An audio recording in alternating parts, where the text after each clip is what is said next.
Kråkan, also known as Kråkan, so welcome to Yacc, yet another Kråkast where I pick a game, I play it for a week, and then I'll talk about it. This week's game is Dick Tracy for the Nintendo Entertainment System. It was released in 1990, and it's a single-player detective platformer developed by Real Time Associates and published by Bandai. And also be some spoilers up ahead, just so you know, but first a little backstory.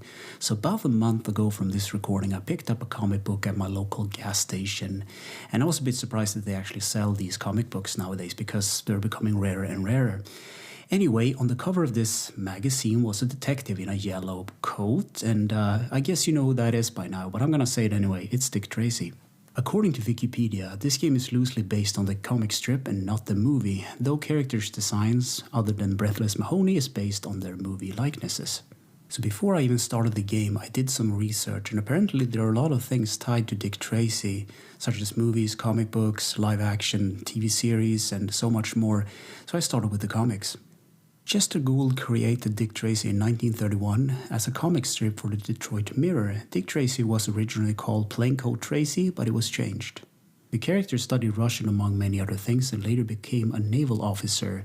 And much later he found a woman that he wanted to marry called Tess, but some gangsters broke into Tess's father's house and killed the father, shooting him, stealing money, knocking Tracy out, and kidnapping Tess. And from that point on, Tracy swore vengeance, or more or less justice, upon those people and others that had wronged him. The early comics was considered very violent at the time, but if you compare it to comics that we have today, they're pretty tame. Tracy also got recruited by the police, and that shaped him into the character that he is today. He also went on a couple of adventures across the world even, and even to the moon it seems. So another thing I did this week was to watch a Dick Tracy film from 1945. It was in black and white, and it wasn't that good actually. But enough stalling, now it's time to talk about the game. At startup, you get a brick wall sprayed with machine gun fire spelling out Dick Tracy, with some company credits, and after that another splash screen with start and continue on it. And then a cutscene plays where Tracy is telling Big Boy, this gangster boss, that he's done in this town. But since Tracy doesn't have any evidence, he needs to gather some clues. And in fact, the police chief actually tells him this, to gather clues and not to shoot unarmed gangsters and thugs. And then you find yourself within Dick Tracy's office where you have a couple of options, such as hitting the streets, notepad, and mugshots.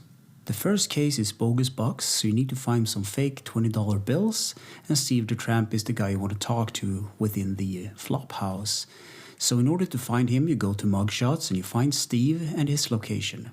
There are of course other suspects within the mugshots options, such as the rodent, flat top, breathless Mahoney, left shoulder hand goon, and numbers. These names are fantastic. And of course this roster changes with the cases. So the first stop is 5th and B Flophouse, and you get there by driving a car, and you drive it with the D-pad. And of course there are people out on the streets that want Tracy dead, such as snipers on the rooftop. You can get out of the car and shoot at them by pressing the select button. And after driving a bit, I actually found the location. So within the Flophouse I picked up the Super Punch, and that sends the enemy scrolling across the screen. I also picked up a first aid kit, and you cycle between weapons and items with the select button. But how do you select or use a first aid kit? Well, you select it and you press B and select, and that's a bit backwards. After playing for a while, I figured out the best way to tackle this game is to take it nice and slow, and after all, this game doesn't have a timer. And after a long while, I found Steve, and he told me to go to a new location, 9th and F Pier. And the pier itself is, it's a terrible platforming level, and if you fall into the water for any reason, you have to start all over from the beginning. And after a bit of more platforming, I found my first clue, footprints in a puddle of spilled green ink. And that leads into a car chase with some gunfire, and interrogation of Shoulders Left Goon, and that name, man. And he just says that he delivers these crates to a warehouse at 4th and D. Unfortunately, at the warehouse, I got my first game over, and I had to start from the beginning. And to be fair, it wasn't that punching. And after getting back to where I was at the warehouse and going through all the gangsters, I found another clue above a door and a window. And it was a bit hard to reach, and I couldn't really figure it out at first. It was a bit embarrassing, but you're supposed to jump and punch, and that's how you reach it. And the clue said, blank money paper invoice from the First Age printing house. And within that new location, I found a Tommy gun and a clue behind the counter. Claim ticket 4th and B, shoe repair shop, or shoe repair.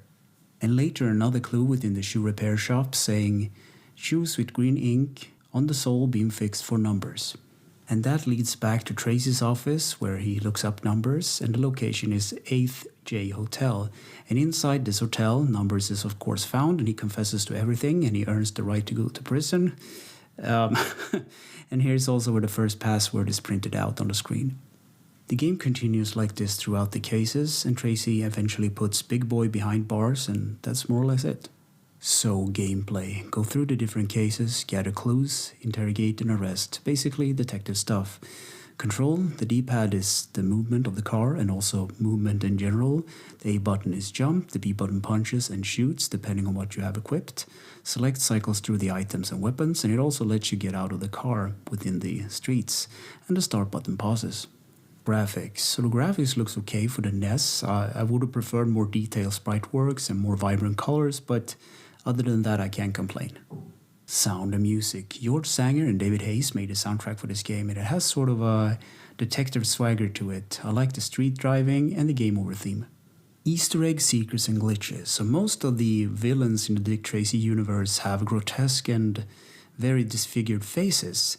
And here are some names, and they reflect pretty much who they are or what they look like. Wormy, Rodent, Moleface, Piggy Butcher, Littleface, The Pouch, and Flat Top, and there's more to that.